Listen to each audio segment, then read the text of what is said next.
Enseignement biblique. Introduction à la notion de virginité d'après la Bible. Séance numéro 12. Étude de Genèse chapitre 24. Un des chapitres qu'on a souvent utilisé lors de notre étude était le chapitre 24. Je crois qu'il est dans ce cas-là donc important de pouvoir nous plonger dans ce chapitre et voir en détail comment les choses se sont passées. Genèse chapitre 24, le premier verset. Abraham était vieux, avancé en âge, et l'Éternel avait béni Abraham en toutes choses. Abraham dit à son serviteur, le plus ancien de sa maison, l'intendant de tous ses biens, mais je te prie, ta main sous ma cuisse, et je te ferai jurer par l'Éternel, le Dieu du ciel et le Dieu de la terre, de ne pas prendre pour mon fils une femme parmi les filles des Cananéens au milieu desquels j'habite, mais d'aller dans mon pays et dans ma patrie prendre une femme pour mon fils Isaac. Alors ça montre beaucoup de choses déjà, cette première partie, c'est que le mariage, l'importance du mariage est quelque chose qui est poussé, qui devrait être encouragé par les parents. C'est les parents qui doivent sentir comme c'est qu'il y a un besoin, un fardeau réel que mon fils se marie. Vous pouvez aussi faire un peu le lien avec le début de la création, lorsque Dieu a dit il n'est pas bon que l'homme soit seul. Donc il a senti que sa création ne pouvait pas rester comme ça. D'où l'idée de trouver une femme. Poursuivons. Ah oui, et toujours dans cette même partie-là, pardon. C'est intéressant également de voir que pour chercher la femme, il est passé ici par un intermédiaire. Oui, intermédiaire, il y a beaucoup qui ne croient pas en cela, que comment tu peux demander à quelqu'un de trouver pour toi, c'est pas possible, gna gna gna gna gna. Et là pourtant, quand il s'agissait de trouver la belle fille d'Abraham, attention, hein, c'est une certaine position, et bien là, on a fait appel à un intermédiaire. Et vous verrez à la fin, ça s'est bien terminé. Hein. Donc ça veut dire que toi aussi, dans ta recherche pour le mariage, c'est pas quelque chose d'interdit de demander aux gens s'ils connaissent quelqu'un ou que quelqu'un soit l'intermédiaire, qui a le même rôle ici que le serviteur d'Abraham pour trouver l'épouse. Il n'y a rien de mal. Surtout quand ce dernier connaît déjà tes critères, il sait ce que tu cherches, la qualité que toi tu cherches également, et ça se fait également. Poursuivons. Donc on est verset 5, hein, c'est bien ça, le serviteur lui répondit, peut-être la femme ne voudra-t-elle pas me suivre dans ce pays-ci? Devrais-je mener ton fils dans le pays d'où tu es sorti? Abraham lui dit, garde-toi d'y mener mon fils. L'Éternel, le Dieu du ciel, qui m'a fait sortir de la maison de mon père et de ma patrie, qui m'a parlé et qui m'a juré en disant, je donnerai ce pays à ta postérité. Lui-même enverra son ange devant toi. Et c'est de là que tu prendras une femme pour mon fils. Si la femme ne veut pas te suivre, tu seras dégagé de ce serment que je te fais faire. Seulement tu n'y mèneras pas mon fils. Le serviteur mit sa main sous la cuisse d'Abraham, son seigneur, et lui jura d'observer ces choses. Verset 10, le serviteur prit 10 chameaux parmi les chameaux de son seigneur, et il partit ayant à sa disposition tous les biens de son seigneur. Il se leva et alla en Mésopotamie, à la ville de Nachor. Il fit reposer les chameaux sur leurs genoux, hors de la ville, près d'un puits, au temps du soir, au temps où sortent celles qui vont puiser de l'eau. Il dit, Éternel, Dieu de mon Seigneur Abraham, fais-moi, je te prie, rencontrer aujourd'hui ce que je désire, et use de bonté envers mon Seigneur Abraham. Voici, je me tiens près de la source d'eau, et les filles des gens de la ville vont sortir pour puiser de l'eau. Que la jeune fille à laquelle je dirai, penche ta cruche, je te prie pour que je boive, et qui répondra, bois, et je donnerai aussi à boire à tes chameaux, soit celle que tu as destinée à ton serviteur Isaac. Et par là, je connaîtrai que tu uses de bonté envers mon Seigneur. Beaucoup de choses importantes ici, comment rechercher une épouse. On voit déjà ici qu'il fait un voyage spécialement pour trouver une épouse. C'est ça le but du voyage. Il y a beaucoup de gens où ça reste encore bloqué. On a toujours l'idée que ça va être Dieu qui va le faire et d'une manière que tu ne penses pas, que tu n'avais pas imaginé, qu'il va envoyer de l'autre côté, que tu vas rencontrer comme ça et que si, comme si, que si c'est toi qui cherches, c'est ta propre force et tu comptes pas sur le Seigneur, mais tu dois laisser pour le Seigneur et c'est le Seigneur après qui va, par un moyen que tu n'auras pas pensé, il va imaginer que tu vas finalement la rencontrer. Mais non, ça c'est souvent un manque de maturité. Ce qu'il faut comprendre, c'est comment l'Éternel fonctionne, c'est qu'il fonctionne avec le naturel et avec le surnaturel, avec la chair et avec l'esprit. Je dis chair, c'est pas la chair avec la chair en tant que puissance de péché, mais la chair dans le sens physique, la viande. Il fonctionne avec les deux. Un exemple, c'est que Dieu te demande de travailler, n'est-ce pas, pour que tu puisses manger. Donc tu fais des choses avec tes mains. Mais quand tu manges, à la fin, à qui tu dois remercier? Est-ce que tu remercies tes mains, ta force, ou tu remercies Dieu? Tu remercies Dieu, n'est-ce pas? Donc tu travailles avec tes mains en comptant sur le Seigneur. Et je trouve ça tellement, tellement étonnant ou tellement triste qu'il y a beaucoup de personnes qui n'arrivent pas à saisir ces concepts de base. Que c'est comme ça que l'Éternel fonctionne. Pareil pour d'autres domaines également, mais pour, pour parler un peu de la guérison, par exemple, le Seigneur Jésus va imposer la main, ou il dira par l'imposition des mains. Quand tu imposes tes mains, la guérison vient. Donc ça passe bien par un corps et le miracle se passe. Bon, c'est pas obligatoire à 100% des cas, mais je veux dire, il y a aussi cette manière aussi de faire. Donc on utilise le charnel pour accomplir le spirituel. Il y a même d'autres qui iront un peu dans d'autres phrases en disant que ça commence par le charnel et ça finit en spirituel, notamment en pensant au premier Adam, le Adam qui était charnel et le deuxième Adam qui était de l'esprit. Bref, en tout cas, c'est comme ça que ça fonctionne. Ils ont donc, il a mis les efforts qu'il fallait, il a fait un voyage spécialement pour cela, mais en même temps, il comptait sur le Seigneur. Voilà, donc ne dis pas forcément que c'est pas possible quand tu cherches que c'est pas bon. Tu reposes pas sur toi. Tu reposes que sur toi, pardon, et tu reposes pas sur le Seigneur. Non, tu cherches en comptant sur le Seigneur. Il a dit, il enverra son ange. L'Éternel sera devant toi. Vous voyez comment ça fonctionne les deux? C'est pas compliqué, mais il y a beaucoup qui spiritualisent trop. Spirituel, spirituel. Non, c'est pas comme ça, c'est avec les deux. Verset 15. Ah oui, pardon, encore, il y a encore d'autres choses à dire dessus. Toujours dans ce passage-là, vous voyez comment est-ce qu'il cherche également son épouse? Il va lui-même chercher là où elle se trouve. Donc il avait déjà la région, le lieu, mais le lieu exact, c'est là où il sait qu'elle va venir. Et donc c'est comme ça également qu'on peut trouver une épouse. Tu vas dans le lieu où tu sais qu'elle sera là. Voilà, c'est pas, il n'a pas dit, oh, si le Seigneur veut, le Seigneur est tout puissant, je vais rester dans l'Amazonie, dans la forêt. Et elle viendra, parce que si Dieu veut l'envoyer, il va l'envoyer, il est capable. Non, il est allé là où il se disait que, normalement, c'est là qu'elles sont. Donc, pour appliquer pour nous, donc si tu cherches une, tu sais que tu dois, par exemple, aller à l'église, ça c'est un des lieux. Enfin, si l'église est bien, si tu trouves une bonne église. Mais non, ça devrait être à l'église, un des lieux. Après, il y a encore d'autres endroits où on sait que on rencontre aussi là-bas. Bon, ça peut être des parcs, ça peut être d'autres endroits, mais tout ça pour dire qu'il a fait l'effort non seulement d'aller dans la région, mais dans le lieu spécifique où il sait qu'elle va forcément passer par là. Vous voyez? Donc il a mis vraiment beaucoup d'efforts quand même, de lui-même.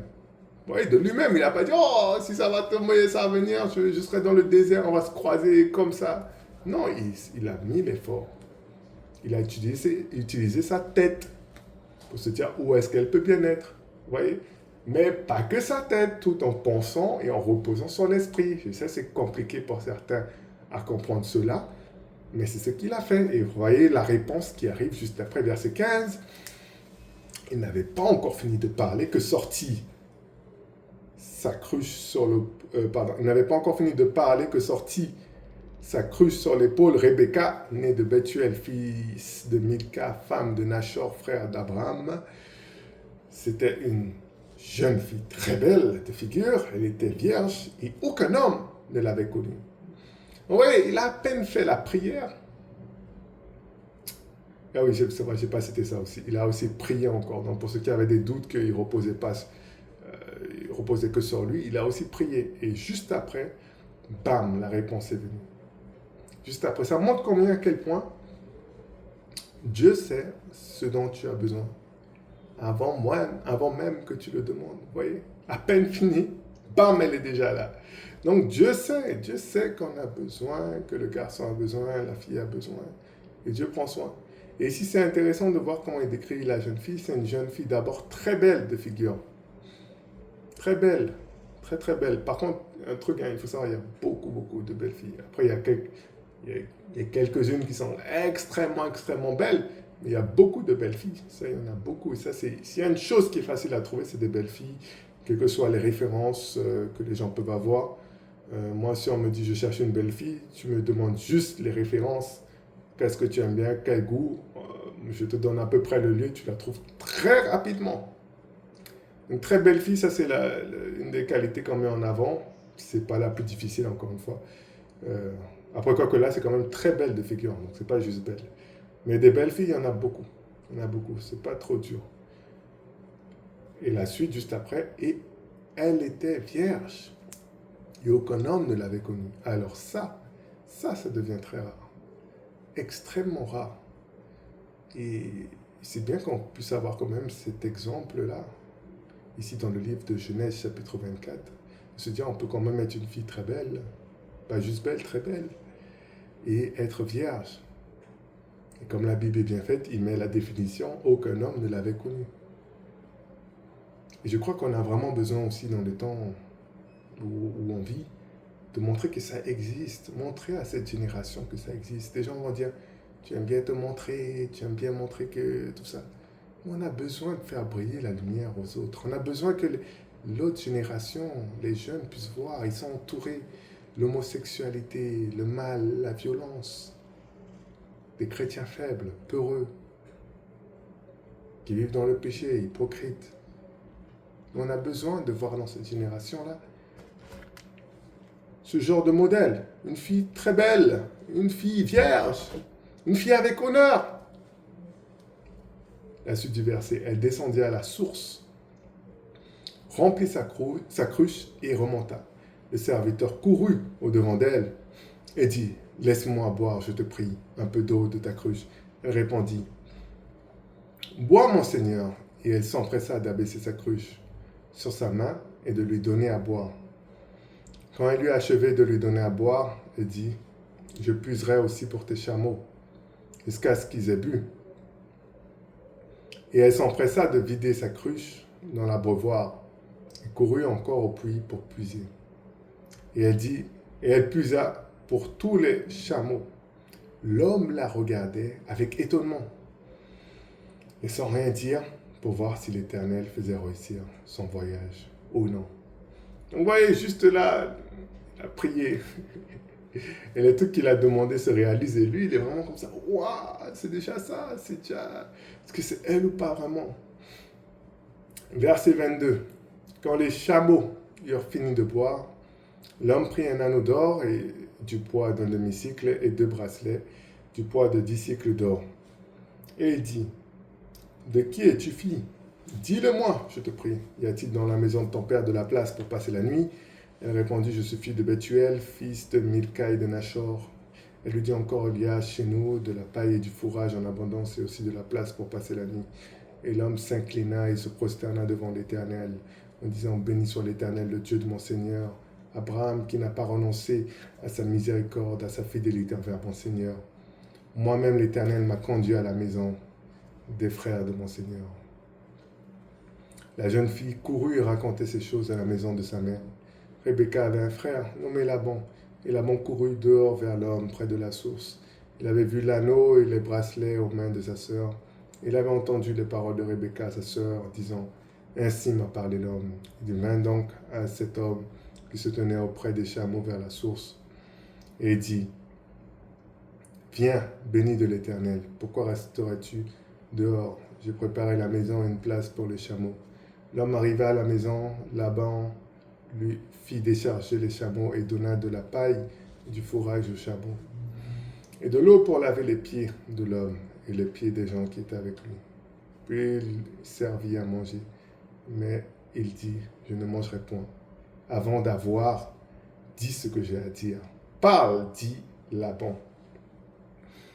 Alors là, c'est intéressant, vous voyez, bon, il y a beaucoup de détails un peu de l'histoire. Bon, il faut quand même détailler un peu comment les choses avancent. Mais ici, vous voyez qu'il reste quand même sur son objectif. Son objectif, c'est trouver la femme, l'amener à Isaac, le fils. Et ici, il a bien dit, tant qu'il ne va pas manger, tant qu'il n'a pas fini son but. Donc ça montre que Dieu récompense vraiment on a cette attitude-là, diligente. Je dis non, ça c'est mon objectif vraiment que je veux faire. Et cet homme-là restait concentré. Ça montre qu'il faut aussi rester concentré aussi dans la recherche de son épouse. Si on va un peu trop lentement, on peut perdre celle-là, on ne la voit plus. Après, l'autre, tu pensais que peut-être tu aurais pu être avec elle. Après, elle est avec un garçon, elle est enceinte, en dehors du mariage, ce genre de choses-là. Et ici, il avait quand même cet objectif-là devant lui. Et c'est important qu'on puisse garder l'objectif aussi dans ce que nous faisons. Verset 34. Alors il dit, je suis serviteur d'Abraham, l'Éternel a comblé de bénédictions mon Seigneur, qui est devenu puissant, il lui a donné des brebis et des bœufs, de l'argent et de l'or, des serviteurs et des servantes, des chameaux et des ânes. Sarah, la femme de mon Seigneur, a enfanté dans sa vieillesse un fils à mon Seigneur, et lui a donné tout ce qu'il possède. Mon Seigneur m'a fait jurer en disant, tu ne prendras pas pour mon fils une femme parmi les filles des Cananéens, pour le pays desquels j'habite. Mais tu iras dans la maison de mon père et de ma famille prendre une femme pour mon fils. Et dis à mon Seigneur, peut-être la femme ne voudra-t-elle pas me suivre. Et il m'a répondu, l'Éternel, devant qui j'ai marché, enverra son ange avec toi. Il fera réussir ton voyage et tu prendras pour mon fils une femme de la famille et de la maison de mon père. Tu seras dégagé du serment que tu me fais quand tu auras été vers ma famille. Si on ne te l'accorde pas, tu seras dégagé du serment que tu me fais. Je suis arrivé aujourd'hui à la source et j'ai dit, l'Éternel, Dieu de mon Seigneur Abraham, si tu daignes faire réussir le voyage que j'accomplis, voici je me tiens près de la source d'eau et que la jeune fille qui sortira pour puiser, à qui je dirai, laisse-moi boire, je te prie, un peu d'eau de ta cruche, qui me répondra, bois toi-même, et je puiserai aussi pour tes chameaux, que cette jeune fille soit la femme que l'Éternel a destinée au fils de mon Seigneur, avant que j'eusse fini de parler en mon cœur. Voici, Rebecca est sortie sa cruche sur l'épaule. Elle est descendue à la source et a puisé. Je lui ai dit, donne-moi à boire, je te prie. Elle s'est empressée d'abaisser sa cruche de dessus son épaule. Elle a dit, bois, je donnerai aussi à boire à tes chameaux. J'ai bu et elle a aussi à donner à boire à mes chameaux. Je l'ai interrogée et j'ai dit, de qui es-tu fille? Elle a répondu, je suis fille de Bethuel, fils de Nachor et de Milka. J'ai mis l'anneau à son nez et les bracelets à ses mains. Puis je me suis incliné et prosterné devant l'Éternel et j'ai béni l'Éternel, le Dieu de mon Seigneur Abraham, qui m'a conduit fidèlement afin que je prisse la fille du frère de mon Seigneur pour son fils. Maintenant, si vous voulez de bienveillance et de fidélité envers mon Seigneur, déclarez-le-moi. Sinon, déclarez-le-moi et je me tournerai à droite ou à gauche. Déjà dans cette partie, c'est intéressant, beaucoup de choses. Ici, vous voyez déjà que il va raconter encore à nouveau l'histoire, qu'est-ce qui s'est passé. Oui, donc beaucoup de choses intéressantes ici. Il y a un point que je n'avais pas parlé, c'était le fait que il a fait le fameux test, c'est-à-dire que pour savoir laquelle était la bonne, il ne savait pas, il a demandé un petit test à l'Éternel, et celle qui réussirait ce test-là serait la bonne. Alors, nous ne sommes pas dans l'Ancien Testament, l'Ancienne Alliance, nous sommes dans une meilleure alliance. Une alliance où Dieu a placé son esprit en nous. Donc, certains vont parler de faire le test, 3 tests pour le mariage, pour savoir est-ce que c'est vraiment elle. Mais je crois que la meilleure, je ne dis pas que Dieu ne répond pas. Bon, ici, Dieu a répondu, par exemple. Et Dieu peut aussi répondre pour ce que les demandes de test que les gens peuvent faire. Mais je crois que le meilleur niveau où Dieu nous demande de vivre, c'est guidé par l'Esprit. C'est-à-dire qu'on a cette voix de l'Esprit en nous qui sait nous guider. C'est-à-dire que soit on a peut-être du discernement, on sent vraiment, oui, c'est vraiment elle, Dieu me confirme dans le cœur, ce genre de choses-là. Ou soit Dieu qui nous guide un peu par depuis l'extérieur, je dirais. C'est-à-dire, on est avec une fille et souvent quand c'est pas la bonne, bien il y a des choses qui ressortent direct, qui disent, ça c'est impossible que ça soit elle. Et ces choses-là ne tardent pas à se manifester, que la fille cherche à le cacher ou non. Voilà. Après aussi, ce qui est intéressant à la fin, là-dedans, c'est que, il dira verset 49, maintenant si vous voulez user de bienveillance et de fidélité envers mon Seigneur, déclarez-le-moi. Sinon, déclarez-le-moi et je me tournerai à droite ou à gauche. Je crois que ça, c'est une excellente attitude également à avoir en tant que garçon, comme avoir les filles. On n'est pas là pour courir derrière toi. Et c'est que peut-être il y a la maman qui va apprendre à la fille, il faut faire jouer l'os comme un os, et le garçon, c'est le chien. Mais tout ça, ça pose beaucoup de problèmes, beaucoup de complications. Déjà, la fille perd du temps. Donc, plus elle perd du temps, plus malheureusement pour la plupart des filles, ben, elles perdent en valeur, elles perdent en tout ça. Donc ça rend sa vie plus compliquée. Le garçon, c'est compliqué pour lui. Il ne sait pas, il dit, est-ce que tu veux? Non, je ne veux pas. Après, en même temps, elle est là. Attends, il se dit, en même temps, elle est là, elle lui parle. Il se dit, attends. Elle me dit non, mais après, en même temps, elle me parle comme si elle est intéressée.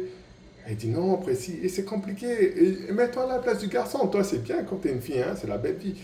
Mais mets-toi à la place du garçon. Si tu dis non et toi, tu veux vraiment pas, et le garçon continue à te courir après, tu peux aussi, je sais pas, dire des choses sur lui, ou dire qu'il fait du harcèlement avec toi, ou des trucs comme ça, alors que lui, il pense qu'en fait, toi, tu veux. Donc, waouh, c'est...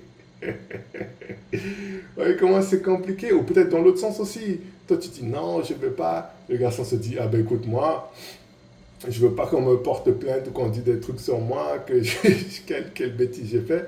Eh bien, je te laisse. Parce qu'il va supposer que c'est un vrai non. Et là, tu perds ta chance. Donc, c'est compliqué. Arrêtez avec vos trucs. Je sais pas d'où ça vient, ou dans le monde, que vous êtes allé apprendre ça. Mais dans la Bible, non. Si tu veux pas, ben, il a dit je tourne à gauche ou je tourne à droite. J'ai fini. Je crois qu'il faut avoir cette attitude-là aussi, hein, les garçons. La fille ne veut pas, laisse-la. Laisse-la, il y a d'autres. Verset 50, Laban et Bethuel répondirent et dirent, c'est de l'Éternel que la chose vient. Nous ne pouvons te parler ni en mal ni en bien. Voici Rebecca devant toi, prends et va, qu'elle soit la femme du fils de ton Seigneur, comme l'Éternel l'a dit. Verset 52, lorsque le serviteur d'Abraham eut entendu leurs paroles, il se prosterna en terre devant l'Éternel. Et le serviteur sortit des objets d'argent, des objets d'or et des vêtements qu'il donna à Rebecca. Il fit aussi de riches présents à son frère et à sa mère. Donc ici, on voit donc, comme on a déjà pu le voir dans les précédentes séances, que eh bien, pour lui, la chose était faite dès lors qu'il avait l'accord donc, de sa famille. Ici, Laban et Bethuel répondirent, c'est de l'Éternel que la chose vient, nous ne pouvons te parler ni en mal ni en bien. Le serviteur a entendu ça, il commence à se prosterner devant l'Éternel. Voilà, ici, en tout cas pour cette première partie, on n'a pas demandé l'avis de Rebecca. Donc ça montre à nouveau que la Bible met en avant le mariage semi-arrangé, comme j'expliquais, c'est-à-dire c'est pas un mariage arrangé où c'est des parents qui se mettent d'accord entre eux pour marier leurs enfants sans leur demander rien du tout à aucun des deux côtés. Ce n'est pas un mariage non plus par amour dans le sens où c'est le garçon qui a un coup de foudre avec la fille, qui a un autre coup de foudre avec elle aussi et que les deux décident de se marier. Non, c'est un mariage qui est basé d'abord premièrement sur la mort du garçon. Et à partir de cela, on fait la demande de la famille et la famille donne son accord et ils se marient. L'amour de la fille vient toujours après. Voilà. Pas plus difficile, hein. Voilà, déjà, je pense que je simplifie trop, mais ouais, il ne faut pas trop compliquer ta vie aussi. Ici, vous regardez aussi les dons qu'il a pu donner. Il donnera donc des objets d'or, des objets d'argent, des vêtements. Les vêtements, ça paraît vraiment cher hein, dans la Bible. Hein. Je ne suis pas un spécialiste, mais de ce que je comprends, il y a un vrai prix derrière les vêtements. Donc, c'est des choses de valeur aussi. Il fit aussi de riches présents à son frère et à sa mère. Donc, ici, on voit encore l'idée de la dot. Et j'y crois. C'est-à-dire que si tu as une fille, tu l'as préservée, tu as fait de ton mieux pour elle, et c'est une fille qui a de la valeur. Et toute chose qui a de la valeur, ça se paye. Donc, pourquoi tu ne veux pas payer? Voilà, que ce soit un paiement symbolique, que tu le vois de la manière dont tu veux, mais ça se paie, ça se valorise. Et ici, c'est ce qu'ils font déjà. Vous voyez? Et c'est tout un chapitre, on parle que de l'amour ici. Hein. Donc, soit ce chapitre-là, il est là pour de rien, pour décorer, soit c'est que tu as un truc à apprendre là-dedans. Hein? Donc, bref, continuons. Verset 24. Après quoi, ils mangèrent et burent, lui et les gens qui étaient avec lui. Ah ben oui, voilà, là c'est bon, là il peut manger là. Il peut manger parce qu'il a dit il ne mange pas. Bon, après, prof, ils ont mangé, ils ont bu. Lui et les gens qui étaient avec lui, et ils passèrent la nuit. Le matin, quand ils furent levés, le serviteur dit, laissez-moi retourner vers mon Seigneur. Le frère et la mère dirent, que la jeune fille reste avec nous quelque temps encore, une dizaine de jours ensuite, tu partiras. Il leur répondit, ne me retardez pas, puisque l'Éternel a fait réussir mon voyage, laissez-moi partir et que j'aille vers mon Seigneur. Alors ils répondirent, appelons la jeune fille et consultons-la. Ils s'appelèrent donc Rebecca et lui dirent, veux-tu aller avec cet homme? Elle répondit, j'irai. Et ils laissèrent partir Rebecca, leur sœur, et sa nourrice, avec le serviteur d'Abraham et ses gens. Donc ici, on demande l'avis de Rebecca. Est-ce qu'elle veut partir? Voilà, est-ce qu'elle va aller là-bas? Et elle dira, oui, oui, je le veux. J'irai, plutôt, si vous voulez. Verset 60, il bénit Rebecca, lui dire, ô notre sœur, puisses-tu devenir des milliers de myriades, que ta postérité possède la porte de ses ennemis. Voyez la bénédiction qu'il donne. Milliers de myriades. Hein, allez étudier c'est quoi tout ça. Et on voyait que déjà les gens, ils avaient ça dans une famille plus propre, je dirais. Ils savent quand même qu'en fait, un homme, une femme, c'est pour faire des bébés. Et pas qu'un ou deux. Allez, multipliez-vous, remplissez la terre. Et aujourd'hui, on est là constamment. Comment réduire le nombre d'enfants? Qui te donne le contrôle sur ton corps pour faire ça? On est en train de comment est-ce qu'on dit là? Bref, c'est pas naturel. Ton corps est fait pour se reproduire. Donc, pourquoi il y a beaucoup de gens qui se bloquent eux-mêmes contre-naturellement pour ne pas avoir d'enfants? Alors que dans la Bible, les enfants, c'est une bénédiction. Est-ce que ça vient de la Bible, tout ça, ou est-ce que ça vient du monde? Si toi, tes parents avaient peut-être fait comme ça, pour toi, tu serais peut-être pas là. Ou directement au ciel. Bon, bref, on va pas aller... on va pas aller dans les détails. Verset 61, Rebecca se leva avec ses servantes, elles montèrent sur les chameaux et suivirent l'homme et les serviteurs emmenèrent Rebecca et partit. Cependant, Isaac était revenu du puits de Lachaïroï et il habitait dans le pays du Midi. Un soir qu'Isaac était sorti pour méditer dans les champs, il leva les yeux et regarda, et voici des chameaux arrivaient. Rebecca leva aussi les yeux, vit Isaac et descendit de son chameau. Elle dit au serviteur, qui est cet homme qui vient dans les champs à notre rencontre? Le serviteur répondit, c'est mon Seigneur. Alors elle prit son voile et se couvrit. Le serviteur raconta à Isaac toutes les choses qu'il avait faites. Isaac conduisit Rebecca dans la tente de Sarah, sa mère. Il prit Rebecca, qui devint sa femme, et il l'aima. Ainsi fut consolé Isaac après avoir perdu sa mère. Waouh! Ouais, les amis, c'était pas une chose très compliquée. La fin était belle. Ils sont vus, ils sont allés dans la tente. C'était fait. C'était sa femme maintenant. C'est tout. C'est parti d'un père qui a compris l'importance que son fils se mariait. Il a envoyé son serviteur. Ils ont fait l'action naturelle, c'est-à-dire se sont déplacés vers une autre région. Il est allé au lieu où les filles venaient. Il a fait tout ce qu'il pouvait naturellement, tout en comptant entièrement sur l'Esprit de Dieu. Donc si aujourd'hui, toi, tu es un homme, tu recherches une femme, tu peux utiliser des intermédiaires qui vont peut-être aller dans un endroit où tu vois des filles qui correspondent au modèle que toi, tu aimes bien. Et c'est pas trop dur en général à repérer cela. Et il peut aller là-bas, si ce n'est pas toi directement. Tu fais le maximum que tu peux dans le naturel, c'est-à-dire tu vas là où tu sais que c'est le type que tu recherches. Tu te mets là où tu sais que c'est le type que tu recherches. Et là, tu comptes sur l'Éternel pour que l'Éternel te guide et tu restes actif sur ce domaine-là. Si la fille veut, c'est bon. C'est probablement elle. La fille ne veut pas, tu laisses, tu passes à autre chose. Voilà, aussi simplement que ça. Genèse chapitre 24, on a tout lu. On a tout lu. Est-ce que tu as vu autre chose que l'amour là-dedans? Est-ce que tu as vu autre chose que le sujet de chercher une femme? Non.